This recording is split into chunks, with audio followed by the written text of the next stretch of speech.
Drew McMaster's written in saying Clement is deluded and should have been gone by now. And I don't mean to, be too harsh on Clement, but every week now I've just got no idea what game he was watching. Yeah, I mean, he's not helped himself again.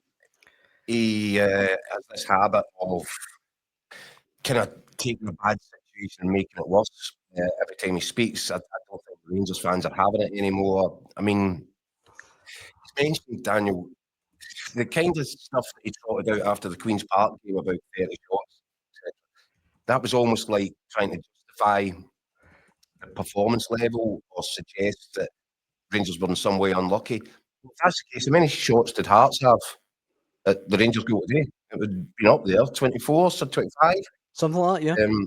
So in other words, using his own argument, Hearts were really unlucky not to win that game. And by the way, anybody that watches the game today can see that Hearts are really unlucky not to win it. Rangers won it almost in spite of themselves. I don't think the performance that Rangers put on today at Tynecastle was much better, if any better, than the level of performance that they turned in against Queen's Park. They just got lucky breaks, a couple of own goals, obviously, and they probably got a lucky break. As you said about the potential penalty kick, Nsiala on Wilson. Yeah, I'm curious as to why Farr didn't get involved in that, and I think it is a very relevant point. If Hearts get a penalty at that point, they go in front. But anyway, do you know something? What does it really matter with Philip Clement? If he wasn't going to get bulleted after the Queen's Park result, and whatever had happened at Tynecastle today was basically rendered irrelevant. And unfortunately for Rangers, that's what they're becoming. They're becoming irrelevant.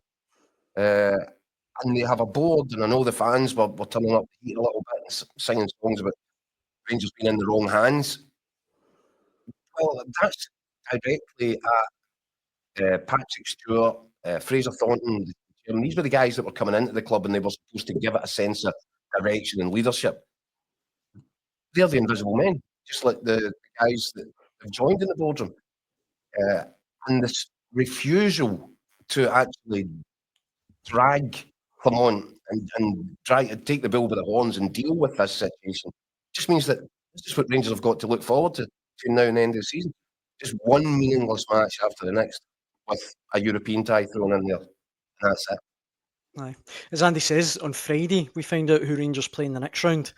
So that'll be interesting as well.